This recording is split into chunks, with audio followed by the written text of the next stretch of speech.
barisan demi membela agama. Marilah kita satukan tujuan demi menjaga ulama.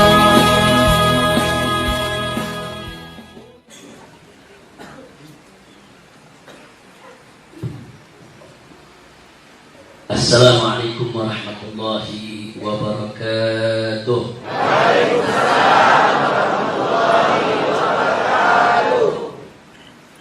Bismillah, walhamdulillah, wassalatu wassalamu ala rasulillah wa ala alihi wa sahbihi wa mawalah.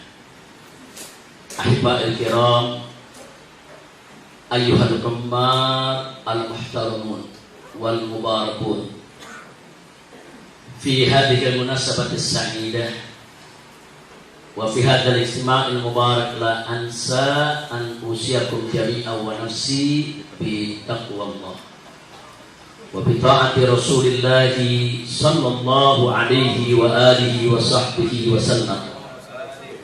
Wa nasallallahu subhanahu wa ta'ala an yahdiyana ila siratihil mustaqim wa yaj'alana minal muttaqin wa yudkhilana jannatahu jannatal na'im bi haqqi sayyidil mursalin walhamdulillahi rabbil alamin. Taqabbalallahu minna wa minkum wa taqabbal ya karim.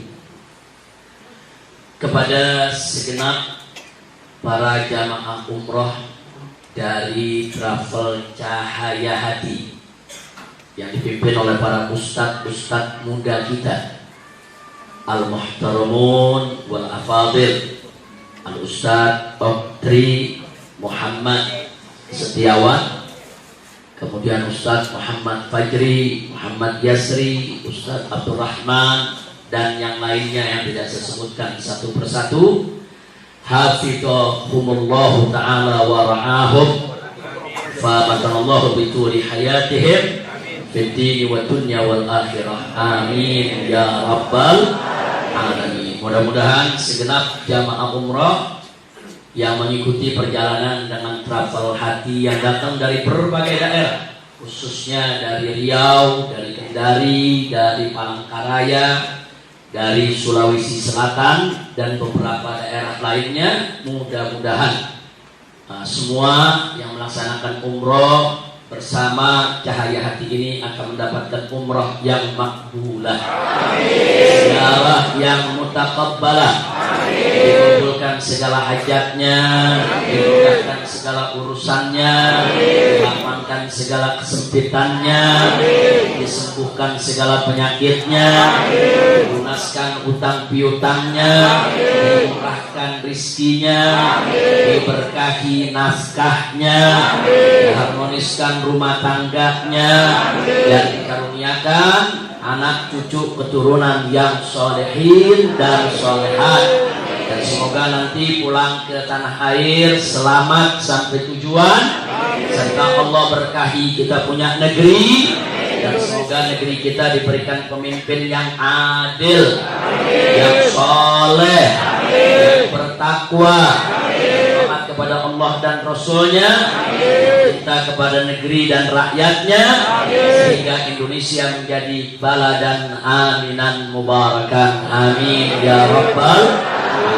Kita doakan juga agar Haramain yang saat ini kita kunjungi juga senantiasa dijaga oleh Allah. Allahumma sallimil Haramain, Allahumma ihfadil Haramain min kulli su' wa min kulli bala wa min kulli fitan. Allahumma barik li ahlil Haramain wa ulamaihima wa umaraihima, amin ya rabbal alamin. Ahiba'il kiram, tadi kita sudah sama dengarkan dua ayat Al-Quranul Karim yang dibacakan oleh Ustadz kita, yaitu yang diambil dari surat Ali Imran. Nah, dari surat Ali Imran ayat 102 dan 103. Tadi dibaca dengan bacaan yang sangat bagus, menyentuh, dan semoga juga menjadi penyebab turunnya rahmat dan barakah. Amin.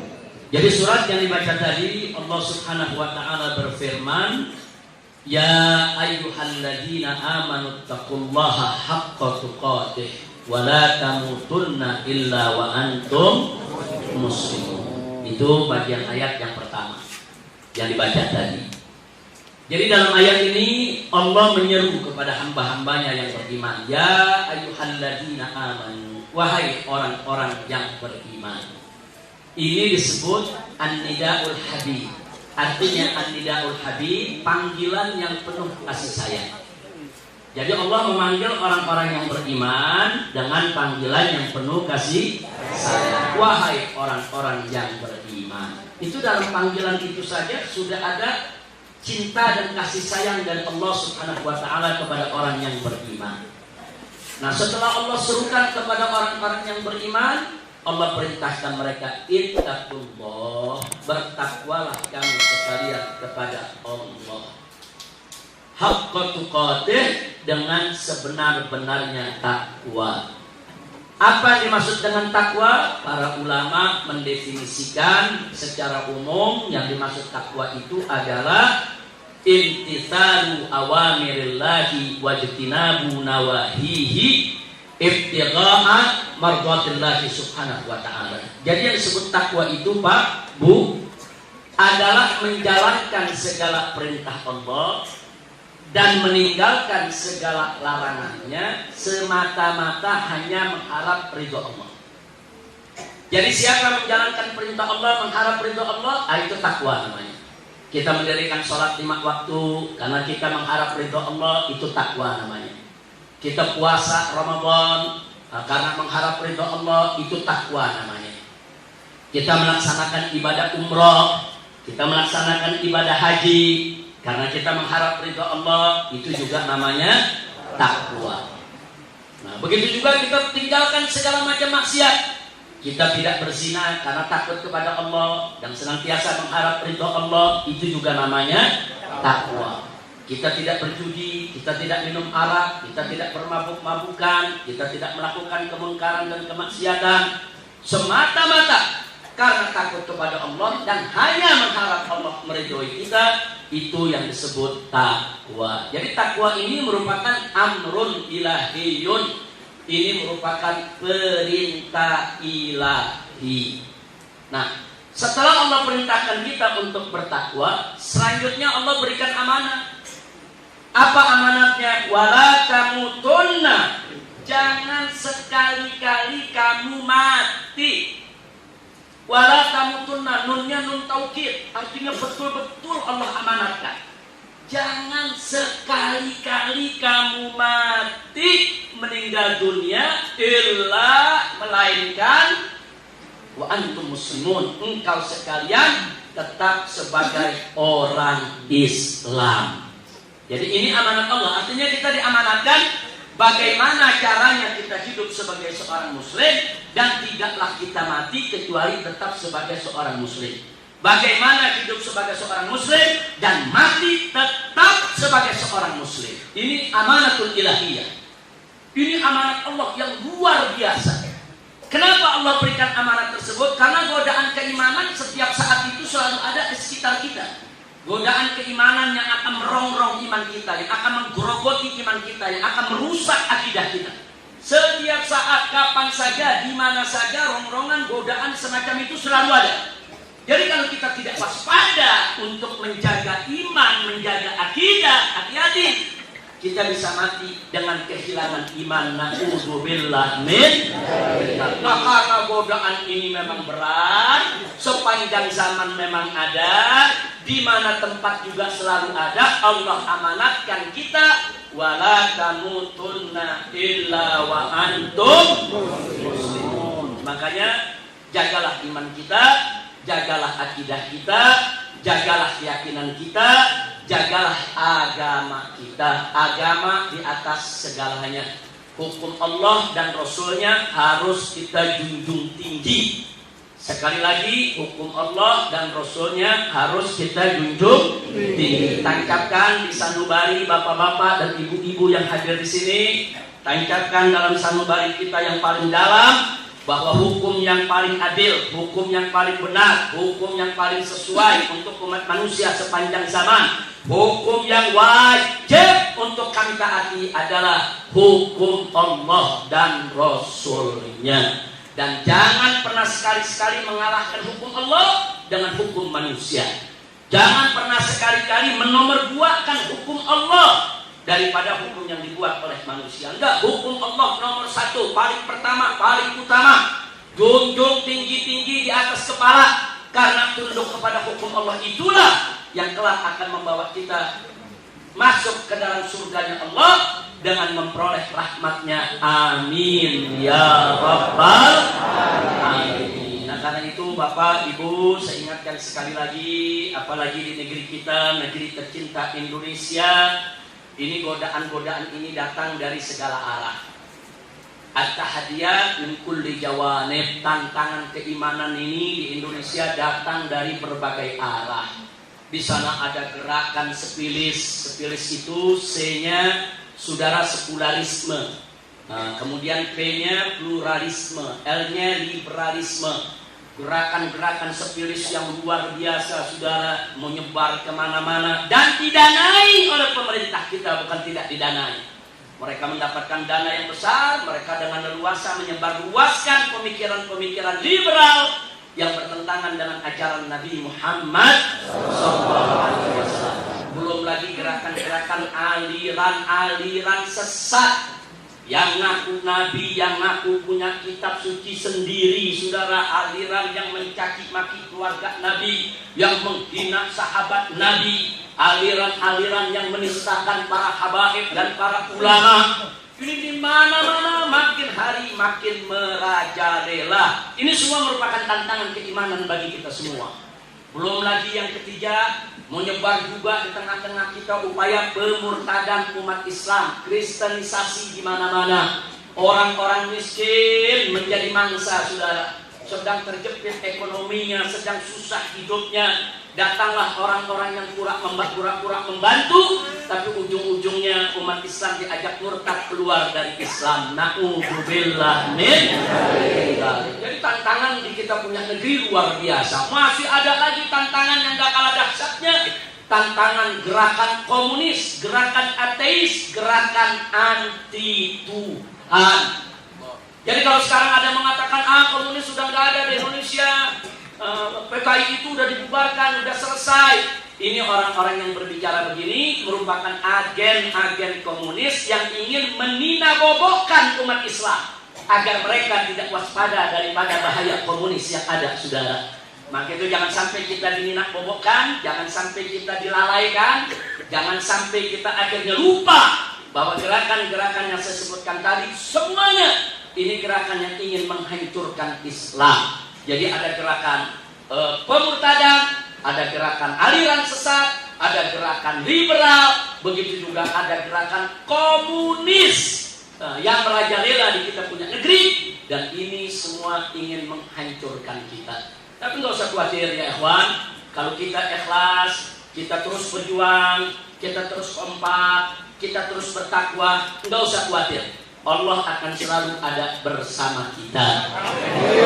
Makanya dalam rangka untuk menjaga iman tadi, di ayat yang berikutnya, saudara, mari kita baca. Tadi kan baru ayat yang sebelumnya, yang pertama, yang kedua, bagaimana cara kita bertakwa kepada Allah? Bagaimana cara menjaga iman akidah kita supaya kita hidup sebagai muslim, mati sebagai muslim? Belum kita tanya, Allah sudah kasih jalannya di ayat yang berikut. Allah nyatakan wa'tasimu bihablillahi jami'a wa la tafarraqu. Ini kuncinya yang Allah kasih. Jadi kalau kau ingin jaga itu takwa, jaga iman, ingin mati dalam keadaan beriman, wa'tasimu bihablillahi jami'a. Berpegang teguhlah kamu sekalian, kamu semuanya sekalian rame-rame berpegang teguh. Berpegang teguh dengan apa? Bihablillah, dengan tali Allah. Dengan tali Allah itu maksudnya dengan agama Allah, dengan hukum Allah, dengan aturan Allah, dengan ajaran Allah. Jangan bergeser. Kita diperintahkan oleh Allah kalau ingin selamat dunia akhirat, kalau ingin selamat kita punya iman dan Islam, kalau ingin selamat kita punya perjuangan semua, maka al-iqtisad bihablillah.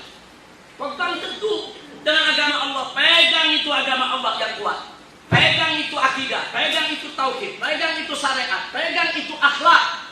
Nah ini yang akan menyelamatkan kita ya ikhwan. Dan Allah ingatkan, wala tafarraqu. Jangan sekali-kali kamu berkelahi-kelahi. Jangan sekali-kali kamu berpecah belah. Jangan. Jadi kalau kita semua berpegang teguh, bersatu dalam agama Allah, bersatu dalam takwa, bersatu dalam kebenaran, tidak berkelahi-kelahi, itulah kunci kemenangan kita mendapatkan ridha Allah Subhanahu wa ta'ala. Ya ikhwan, ahibbahil kiram, kita memang disuruh bersatu, tapi bersatu bukan sembarang bersatu. Bukan bersatu dalam korupsi, bukan bersatu dalam kecurangan, bukan bersatu dalam kezaliman, bukan. Tapi bersatu dalam takwa kepada Allah, bersatu dalam iman, bersatu dalam Islam, bersatu memegang hablullah, yaitu memegang tali Allah. Dalam ayat lain Allah nyatakan wa ta'awanu 'alal birri wa taqwa, kerjasama kamu semua, wa ta'awanu kata Allah. Dalam apa? Dalam dalam kebaikan.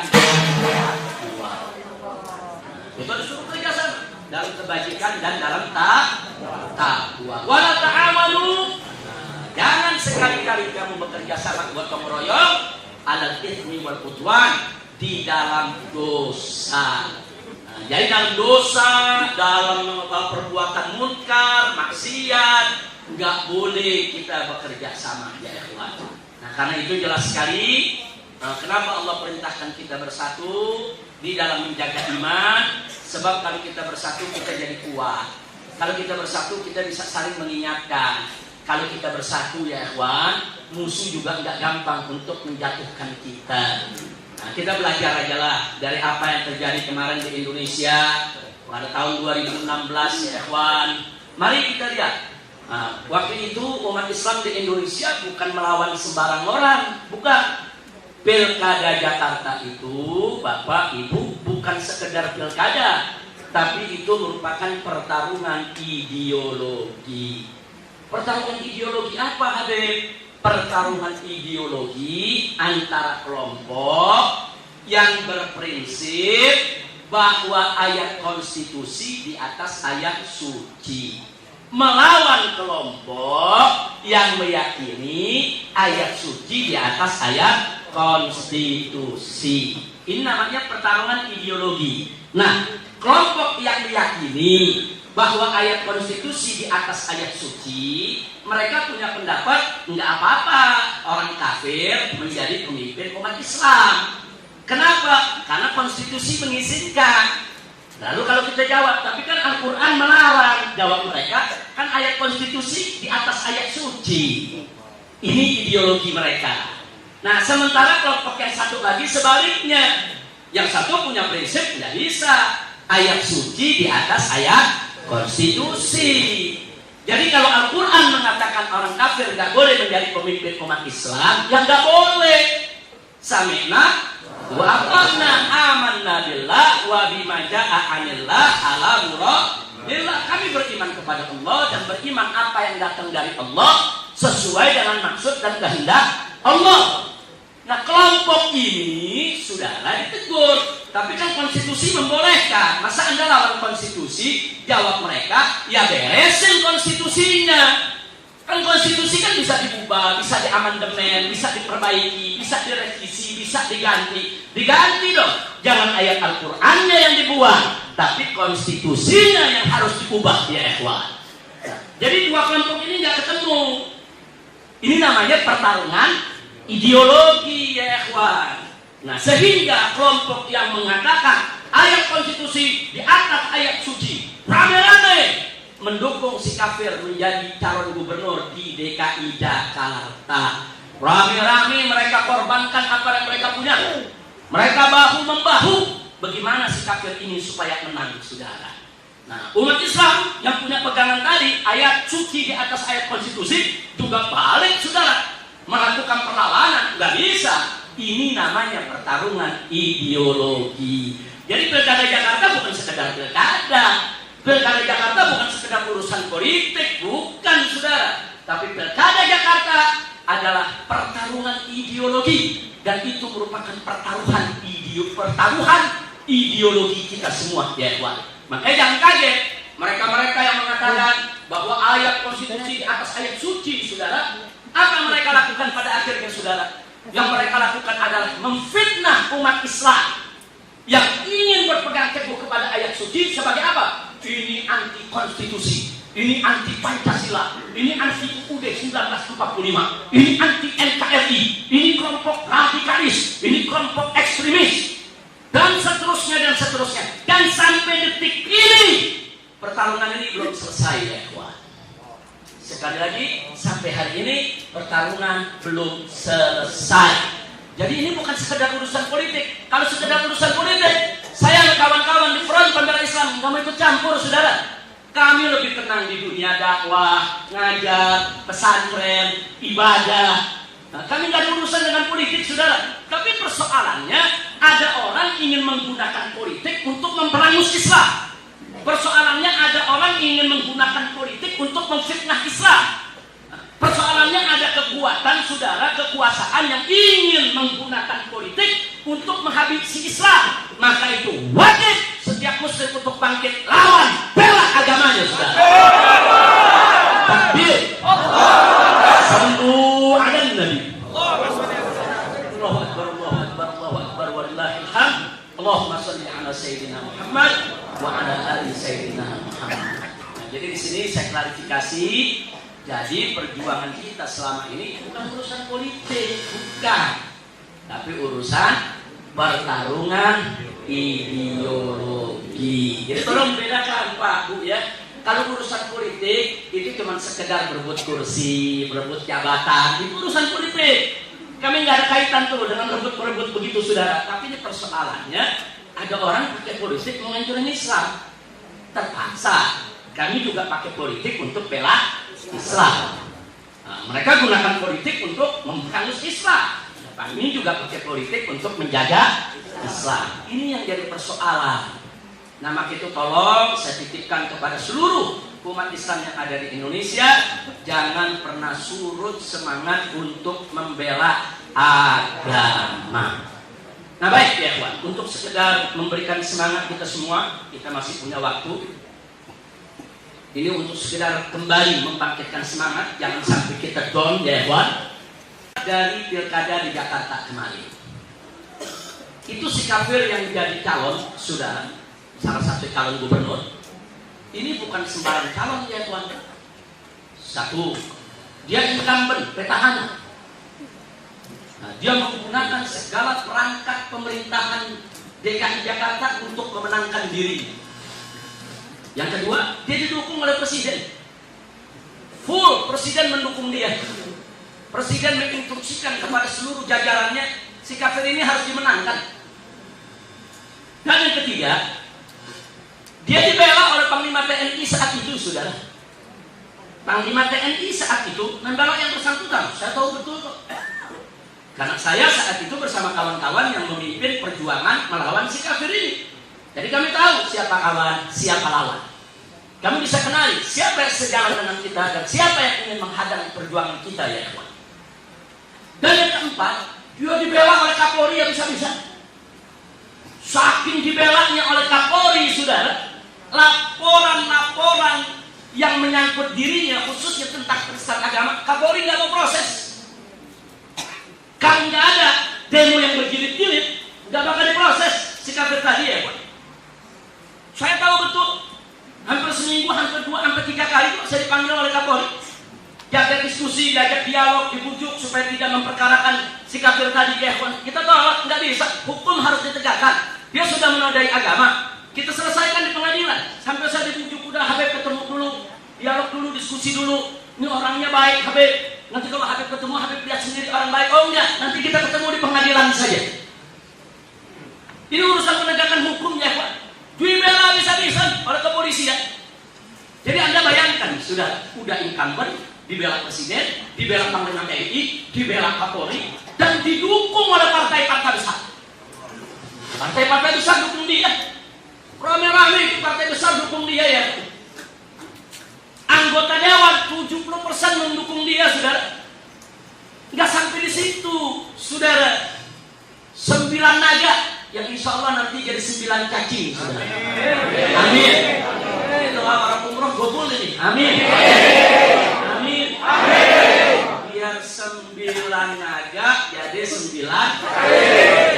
Biar pengikut naga nanti jadi cacing-cacing kermit. Amin ya Rabbal. 9 naga ini dukung si kafir tadi habis-habisan. Dia biayai, saudara, dengan biaya yang luar biasa. Sogok sana, sogok sini, bayar sana, bayar sini, bantu sana, bantu sini, supaya si kafir tadi menang. Duit kita umat Islam nggak ada apa-apanya, saudara. Duit dia berlimpah, dibagi-bagi, semua orang dibayar untuk milih yang bersangkutan. Nggak sampai di situ, KPK melindungi dia. Saya dengan kawan-kawan saudara datang rame-rame bawa bukti korupsinya. Berdasarkan juga laporan resmi dari lembaga tinggi negara, yaitu dari Badan Pemeriksa Keuangan Republik Indonesia, BPK. Enggak dihalal oleh KPK, saudara. KPK itu sudah jadi alat politik, saudara. Nah, untuk mengejar-ngejar lawan politik rezim. Berkali-kali kita datang ke KPK, laporan kita diabaikan, si kafir ini dilindungi. Padahal korupsinya triliunan. Nggak sampai di situ, saudara. Anda tahu lembaga-lembaga Polri, semua Polri mengatakan orang ini akan menang 1 kali putaran. Semua pengamat-pengamat dibayar masuk televisi, wah meninggi-ninggikan si kafir ini sebagai pahlawan, saudara. Nggak sampai di situ, si kafir ini juga membentuk grup-grup preman untuk mengintimidasi orang supaya memenangkan yang bersangkutan, saudara. Jadi yang kita lawan saat itu bukan sembarangan, saudara. Gua punya kekuatan luar biasa. Nggak sampai di situ, saudara. Dukun-dukun ikut dibayar. Saudara. Rame-rame itu dukun untuk memenangkan yang bersangkutan. Alhamdulillah salah satu dukunnya tobat umroh mampir ke rumah saya. Karena aku cerita, Habib, dulu saya kan dibayar sekian. Ya disuruh komat kami tadi biar dia menang. Subhanallah. Pokoknya kekuatan zahir, kekuatan batin, kekuatan manusia, kekuatan iblis, kekuatan jin, kekuatan setan, semua dikerahkan, saudara. Semua. Jadi kalau di atas kertas kita hitung secara logika manusia, kita nggak mungkin menang, saudara. Bahkan sampai banyak orang-orang politik mengatakan mustahil umat Islam menang. Karena mereka hitung-hitungannya pakai logika politik, saudara. Logika otak manusia yang kecil, yang sempit, yang ilmunya dikit. Saudara, mereka lupa, saudara. Ya, si kafir ini, saudara, punya dukungan, kekuasaan. Orang yang paling berkuasa di Indonesia, siapa? Presiden dukung dia. Angkatan yang paling kuat di Indonesia, saudara, siapa? Tentara dukung dia. Begitu juga barisan kepolisian, saudara, yang bisa menjadi pelindung dia sudah di segi hukum, saudara, untuk tidak dituntut oleh siapapun, dukung dia. Jadi dia punya dukungan dari kekuatan, kekuasaan, kekayaan luar biasa.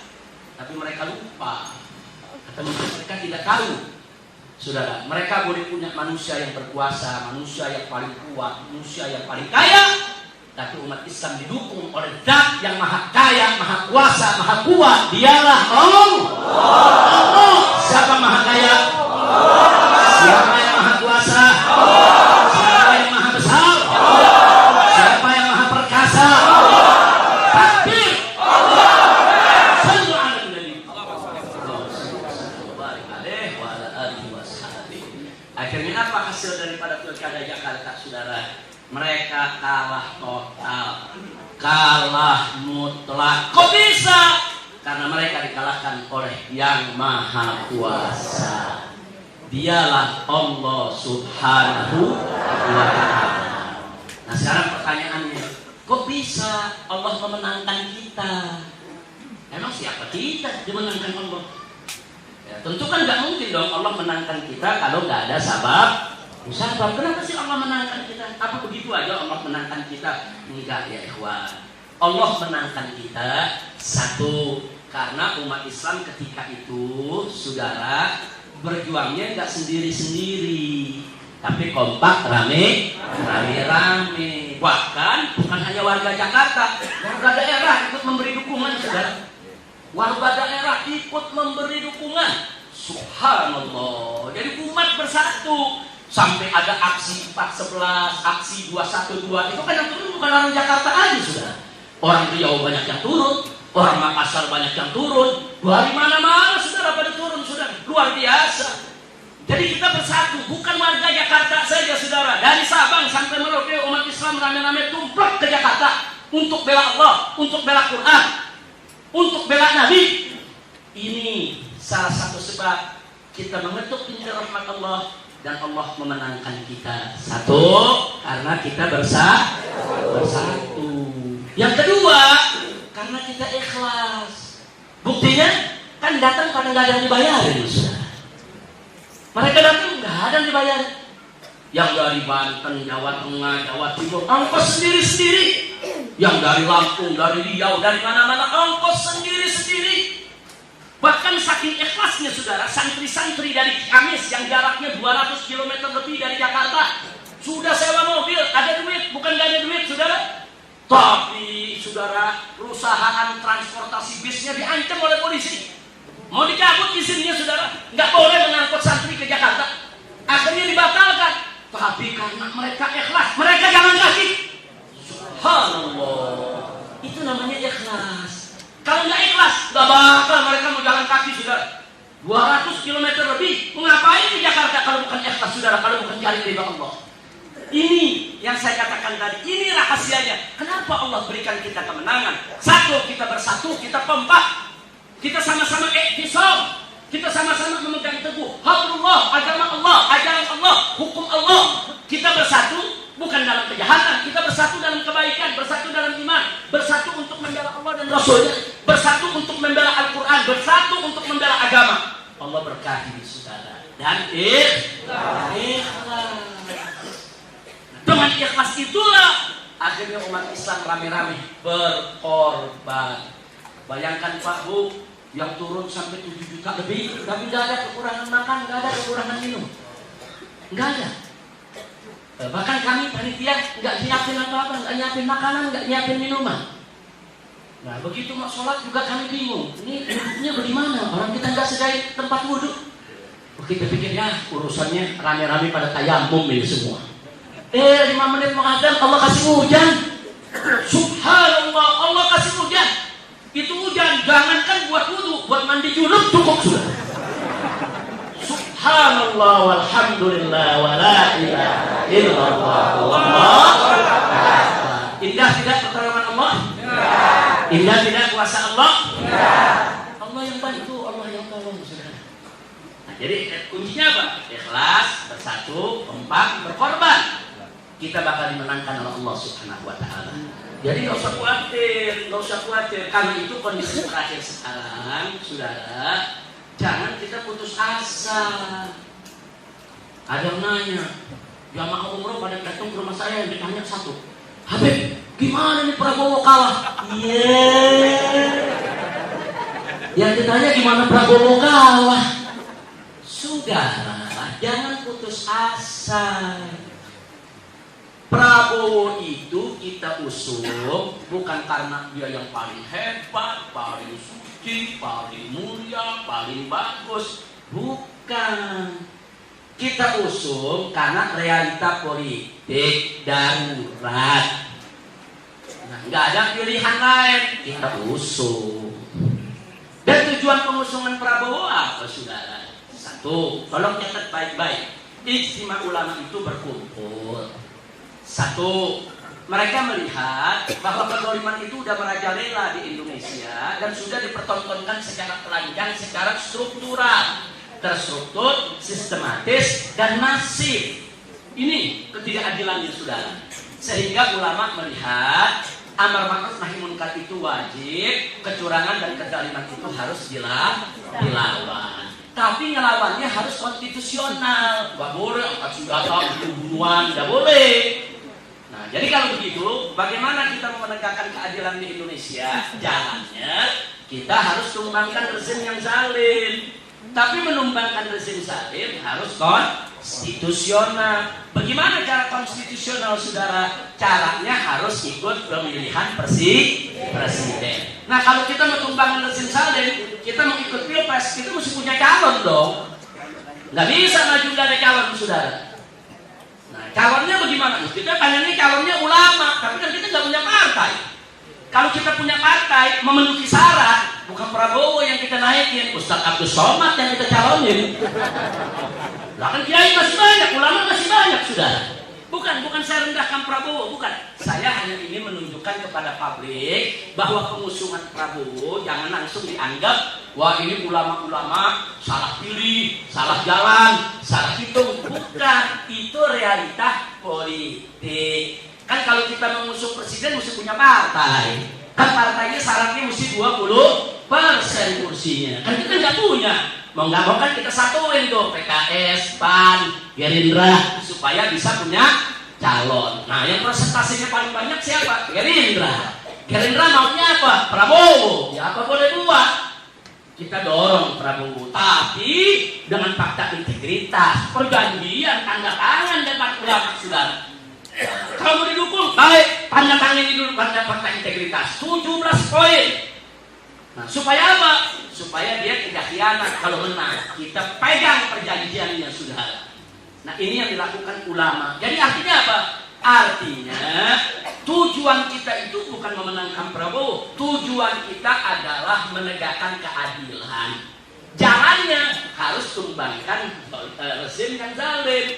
Tumbangkan rezim yang zalim harus konstitusional. Lewat jalan konstitusional kita usung Prabowo sebagai calon presiden. Artinya apa?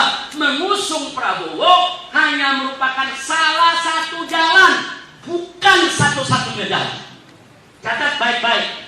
Mengusung Prabowo hanya salah satu jalan, bukan satu-satunya jalan. Jalan, bukan tujuan ya. Jalan. Mengusung Prabowo jalan untuk tumbangkan rezim zalim. Tumbangkan rezim zalim jalan untuk apa? Untuk menegakkan keadilan. Berarti tujuannya apa? Menegakkan keadilan. Jadi kalau tujuan kita mengusung Prabowo, Prabowo kalah, selesai perjuangan kita.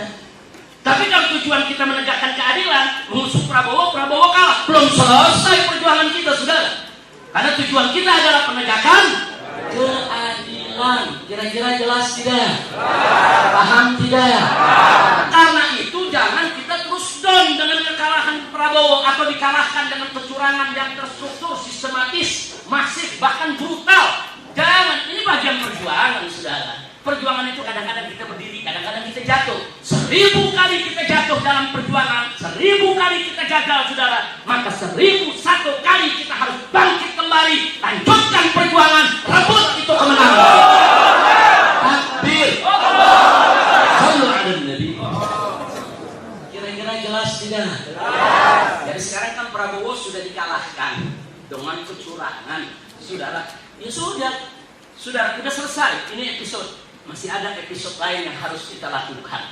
Ini pertarungan ideologi belum selesai. Nah, dan Allah berjanji, sebelum saya akhiri, saudara, Allah berjanji dalam Al-Quranul Karim, faqala ta'ala, walladzina jahadu fina lanahdiyannahum subulana. Shadaqallahul azim. Indah betul dari janji Allah, saudara. Anda tahu apa Allah punya janji? Kata Allah, walladzina jahadu fina, orang-orang yang berjihad, berjuang di jalan kami, mencari ridho kami, kata Allah, lanahdiyannahum, lamnya lam tauqid min tauqid. Artinya apa? Niscaya, pasti, sungguh-sungguh. Kata Allah, lanahdiyannahum, sungguh pasti, niscaya mereka akan kami tunjukkan kemana? Subulana, jalan-jalan kami. Bukan satu jalan, jalan-jalan, aneka jalan, beragam jalan. Subulan dalam bahasa Arab, sabil itu satu jalan. Subul itu banyak jalan, saudara.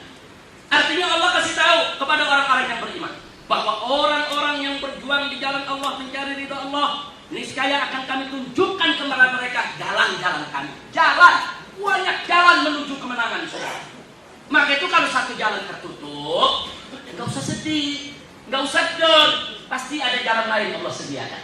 Satu jalan gagal, nggak usah sok, nggak usah sedih, saudara. Masih ada jalan lain yang terbuka, saudara. Ini janji Allah dalam Al-Quran. Bisa jadi satu jalan itu ditutup oleh Allah, mungkin ada bahaya di depannya, saudara. Sengaja Allah kalahkan kita. Allah menginginkan jalan yang lain yang lebih selamat untuk kita, saudara. Hati-hati. Kadang-kadang saudara asalkan tuhibbu syai'an wa huwa syarrun lakum. Kadang-kadang kau suka sesuatu tapi ternyata itu buruk buat kamu. Yang tahu buruk tidaknya kan Allah. Siapa bilang kalau kemarin kita menang kemudian kita bahagia, kita senang? Belum tentu, saudara.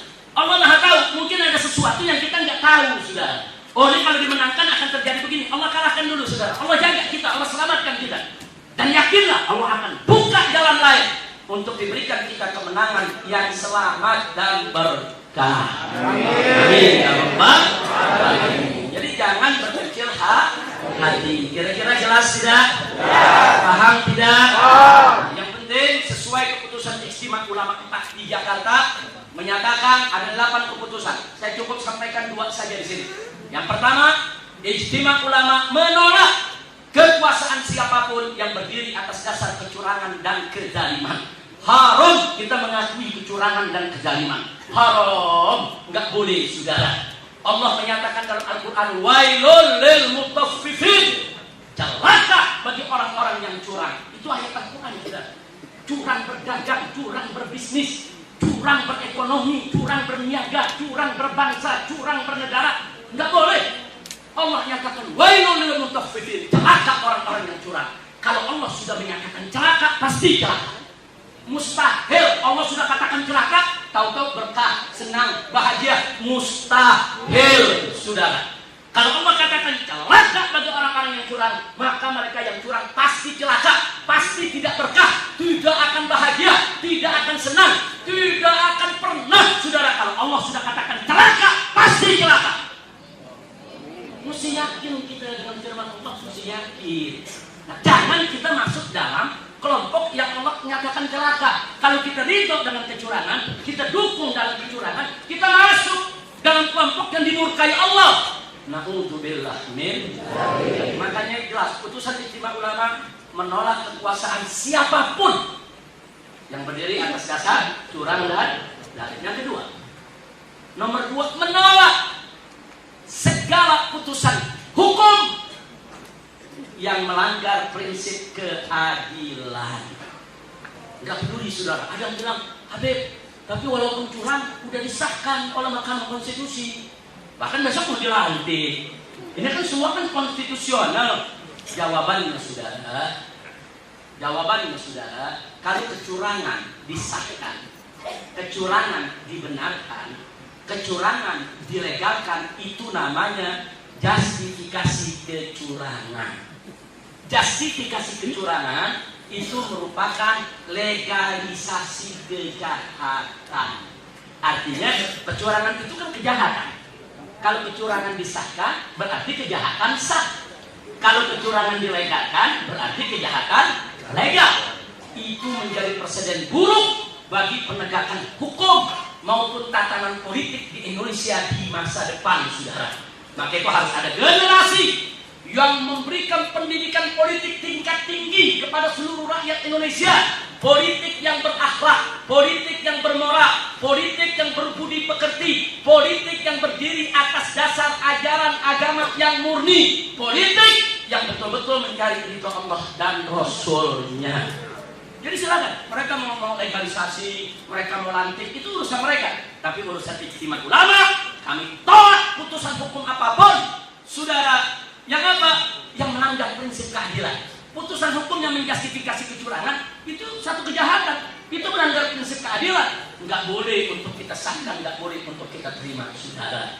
Jadi putusan Ijtima Ulama sudah jelas. Nah, sebagai penutup, saya mau ingatkan, saudara, bukan Ijtima Ulama harus ikut Prabowo yang rekonsiliasi, bukan. Mestinya Prabowo yang harus ikut Ijtima Ulama. Karena yang mengusung Prabowo sebagai capres adalah Ijtima Ulama. Yang mendorong masyarakat memilih Prabowo adalah Ijtima Ulama. Yang menggerakkan masyarakat dari pesantren-pesantren, majelis-majelis taklim sampai Prabowo turun di desa-desa di mana-mana disambut ratusan ribu saudara rakyat. Siapa menggerakkan? Ijtima Ulama, saudara. Nah, kalau kemudian saat ini Prabowo mau rekonsiliasi, kita hormati hak konstitusionalnya. Silakan, dia punya hak konstitusi, dia punya hak demokrasi, saudara. Kita tidak akan mengekamnya, kita tidak akan mencaci makinya, tapi jangan kemudian mengatakan, saudara, Ijtima Ulama harus ikut putusan Prabowo. Enggak begitu, saudara. Ijtima Ulama harus ikut Al-Quran dan hadis, harus ikut Allah dan Rasulnya, harus menjunjung tinggi syariat yang dibawa oleh Nabi Muhammad. Kira-kira jelas tidak? Ini saya mau tanya dulu nih, orang-orang Riau, orang-orang Sulawesi, Kendari, orang Kalimantan, semua saya mau tanya, siap ikut ulama? Siap ikut ulama? Siap ikut ulama?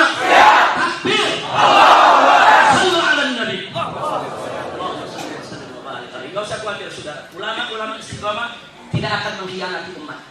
Kami bersumpah demi Allah, kami tidak akan mengkhianati umat, kami tidak akan mengkhianati rakyat. Enggak, kami akan berusaha berjuang semampu kami untuk menjaga umat, untuk menjaga rakyat. Jangan sampai mereka dizalimi, jangan sampai hak-hak mereka dirampas, jangan sampai mereka dibuat menderita, jangan sampai mereka dimiskinkan, jangan sampai akidah mereka dirusak.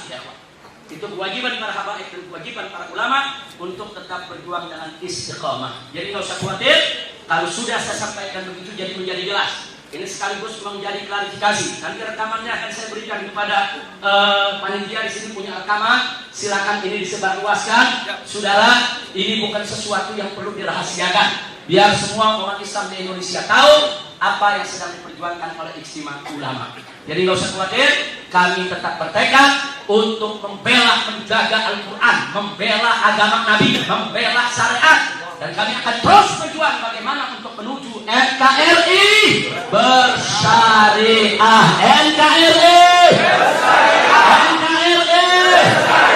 NKRI bersyariah. Takbir. Sallu ala Nabi. Nah, itu yang saya sampaikan. Mudah-mudahan kita semua diberkahi Allah Subhanahu wa taala, dan mudah-mudahan Anda semua akan mendapat umroh makbulah. Amin ya rabbal alamin insyaallah. Cuman ada pesan terakhir, kalau nanti mau foto-foto di mana saja, jangan lagi foto begini, jangan lagi foto begini, udah selesai. Foto begini mau begini udah selesai. Jadi fotonya bagaimana, Be? Begini. Fotonya gimana, Bu? Begini. Artinya begini apa nih? Lawan kezaliman, lawan kejahatan, lawan kemungkaran, lawan mereka-mereka yang menghancurkan Islam. Seregetan aja jadi. Masya Allah. Kira-kira jelas gak? Alhamdulillah, saya bingung, Bu. Saya ketemu ibu kan baru kali ini kan ya? Ketemu baru sekali, belum ada 1 jam. Tapi sekali saya ngomong, ibu paham semua. Ini ada pejabat di Jakarta, profesor, dokter, sekolahnya tinggi, ketemu berkali-kali, udah paham-paham. Astagfirullahaladzim. Bu? Bu? Saya sampaikan paham nggak? Bapak? Bapak? Saya heran, kita ketemu sekali, saya jelaskan langsung paham. Di Jakarta banyak pejabat ketemu berkali-kali. Saudara, itu yang namanya Tito Kapolri sekarang, itu kawan saya 16 tahun, ketemu udah gak dihitung, gak paham-paham.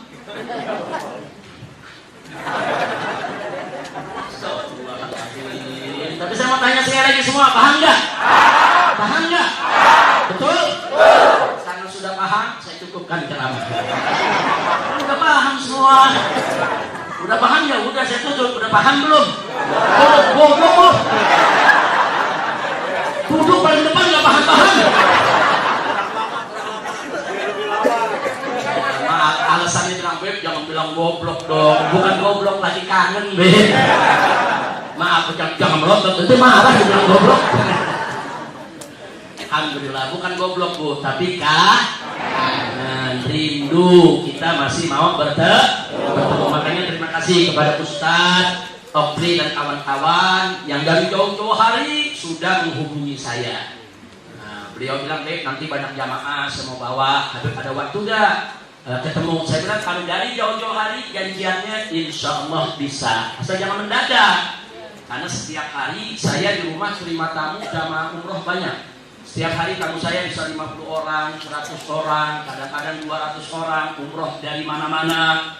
Nah, karena itu khusus untuk Ustaz Okri, karena beliau bilang, Beb, jamaahnya banyak, ada ratusan, hampir 1000 ini, Beb. Wah, jangan dibawa ke rumah, Ustaz. Kalau bawa ke rumah, hanya rumah saya rubuh. Saya bilang, Ustaz Okri, ya sudah, Ustaz Okri cari tempat di penginapannya, aula atau ruang makan atau musola atau apa saja, insya Allah saya yang datang. Nah, saya datang di sini didampingi oleh Buya Abdul Wahid Al-Manduri. Beliau adalah Imam FPI Saudi. Kemudian di sampingnya ini Tuan Guru Mawardi As-Saksaki. Beliau ini dari Lombok. Beliau adalah Ketua Tanfidi daripada FPI Saudi. Kemudian di sampingnya ini ada Ustaz Haji. Di samping saya juga ada Ustaz Ehsan. Beliau-beliau ini semua merupakan pengurus FPI Saudi yang selalu setiap hari mendampingi saya, mengatur jadwal-jadwal tamu, kemudian kita diskusi, mencari informasi dan lain sebagainya. Jadi alhamdulillah Bu, di Mekah ini juga Masya Allah yang mengikuti daripada kegiatan kita, pengajian kita, majelis kita, ini kalau dikumpulkan semua bisa ribuan orang. Jadi nggak usah khawatir Bapak Ibu, saya di sini aman, nyaman, tenang, senang, dan penuh berkah. Saya yakin di antara Anda tentu ada yang bertanya, karena tamu-tamu saya dari mana-mana pertanyaannya ini nih, yang selalu ditanya, Habib kapan pulang? Ayo, di sini ada nanya begitu? Ada? Ada apa banyak? Banyak besar. Baik ya Pak, sekarang kapan saya pulang? Tentu pertanyaan itu saudara harus saya rincikan jawabannya. Tolong dicatat baik-baik bahwa saya sejak tanggal 1 Syawal 1439, 1,5 tahun yang lalu, dicekal, tidak boleh keluar dari Saudi. Siapa yang dicekal? Yang dicekal adalah pemerintah Saudi. Kenapa saya dicekal? Apa saya melakukan pelanggaran pidana? Tidak. Pelanggaran perdata? Tidak. Pelanggaran keimigrasian? Tidak. Pelanggaran lalu lintas? Tidak.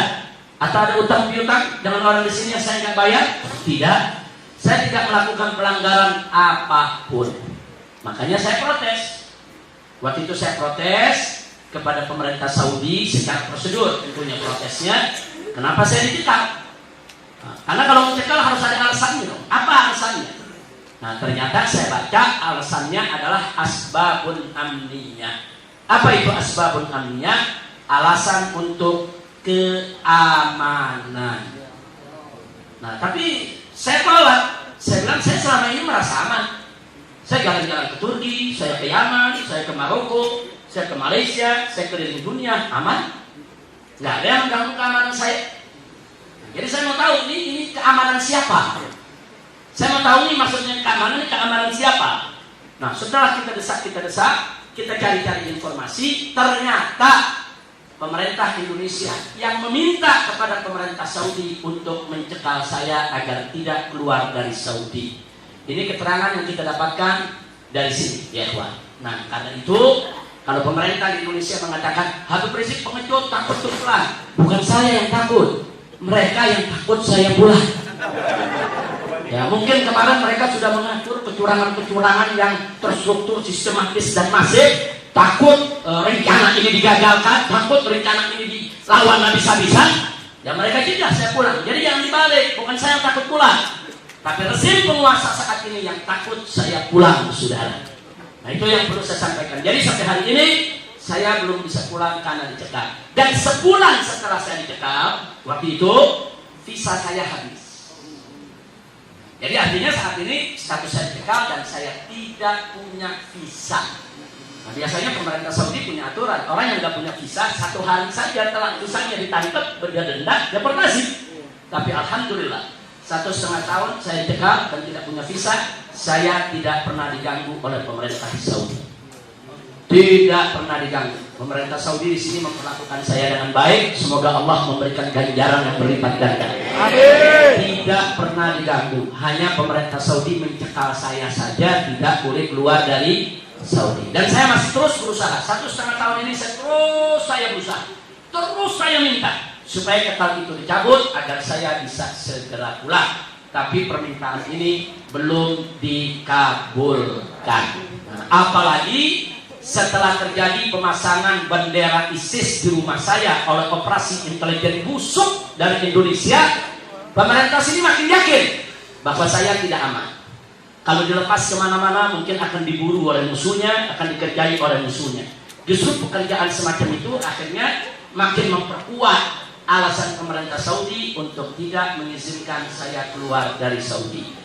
Untuk ini saya tidak mengeluh karena memang 2,5 tahun saya tinggal di Saudi, aman, nyaman, tenang, senang, dan penuh berkah. Penuh berkahnya apa? Saya bisa ketemu tamu tiap hari dari seluruh Indonesia ya kawan. Tiap hari. Kalau saya di Jakarta belum tentu ketemu. Saya kalau di Jakarta belum tentu ketemu ibu-ibu. Tapi di sini tiap hari, bayangkan 2,5 tahun saya di Saudi, tiap hari saya ketemu ulama, ketemu tokoh, ketemu pimpinan majelis taklim, pimpinan pondok pesantren, dai se-Indonesia, belum lagi pejabat-pejabatnya, yang gubernur, yang wali kota, yang anggota dewan. Ada yang berani difoto, ada yang takut difoto bareng sama saya. Nah, macam-macam, pokoknya semua datang. Mereka memberikan aneka ragam informasi. Dari sini kita bisa gelar ijtima ulama 1, ijtima ulama 2, ijtima ulama 3, ijtima ulama 4. Saudara, dan seterusnya. Ini semua adalah anugerah Allah. Ini anugerah Allah ya, Pak. Makanya saya tidak berani mengatakan tujuan operasi intelijen dari Indonesia mempersulit saya, membuat saya susah, membuat saya menderita. Tapi yang terjadi di sini, Allah nggak kasih saya susah, Allah nggak kasih saya menderita ya, Pak. Allah ganti semua saya di sini aman, nyaman, tenang, senang, berkah. Hidup dengan istri, hidup dengan anak-anak bahkan yang dulunya di Jakarta belum hafal Quran, di sini jadi hafal Quran ya kawan. Kita masukkan ke lembaga-lembaga tahfidzul Quran. Ini semua adalah anugerah Allah. Hada min fadli Rabbi liyabluwani ashkur am akfur. Nah itu yang bisa saya sampaikan. Jadi pertanyaan bapak-bapak, kapan saya pulang? Saya belum bisa jawab. Tapi kalau cekal ini dicabut, insya Allah saya akan segera pulang. Nah tapi sekali lagi, saya tidak akan mengemis, saya tidak akan minta-minta kepada rezim penguasa zalim untuk mencabut cekal saya. Enggak, saya nggak perlu mengemis, saya nggak perlu minta-minta, tapi saya menuntut hak saya. Saya sebagai warga negara Indonesia punya hak yang tidak boleh dilanggar oleh siapapun, saudara. Termasuk kebebasan saya untuk berpergian. Nggak boleh pemerintah Indonesia menghalang-halangi saya untuk berpergian ke negara mana yang saya inginkan, saudara. Jadi kalau saya kirim pengacara datang ke DPR, kirim pengacara datang ke Menteri Luar Negeri, kirim pengacara temui itu Presiden Jokowi yang ada di Jakarta, bukan untuk mengemis, bukan untuk minta-minta, tapi untuk mengingatkan mereka, stop kezaliman kalian, stop kejahatan kalian. Kalian sudah melanggar HAM, kalian sudah merampas kebebasan daripada warga negara Indonesia. Karena itu stop itu kejahatan, cabut itu cekal, sehingga saya kembali memperoleh kebebasan tersebut, sudah. Jadi kalau saya kirim, bukan ngemis, bukan minta-minta, bukan, kita nuntut hak kita, sudah. Nah, karena itu saya tetap akan terus melakukan perlawanan dan tidak akan pernah berhenti. Perlawanan itu kita lanjutkan sampai kapan? Sampai tegaknya keadilan atau sampai nyawa kita dicabut oleh Allah Subhanahu. Kira-kira jelas semua? Ya. Itulah yang bisa saya sampaikan. Mudah-mudahan Allah kasih kita keberkahan. Mudah-mudahan semua pulang dengan selamat. Mudah-mudahan Ustaz Okri, Ustaz Muhammad Fajri, Muhammad Yasri, Ustaz Abdul Rahman dan semuanya. Dan begitu juga Ustaz Cahaya Hati diberkahi oleh Allah Subhanahu wa taala. Terima kasih atas segala perhatian, mohon maaf atas segala kekurangannya. Hadani Allah wa iyyakum ila siratal mustaqim. Dan akhirnya kita mohon kepada Allah, Rabbana atina fid dunya hasanah wa fil akhirati hasanah wa qina adzabannar. Taqabbalallahu minkum. Terima kasih. Hadani Allah wa iyyakum ila siratal mustaqim. Wassalamualaikum warahmatullahi wabarakatuh.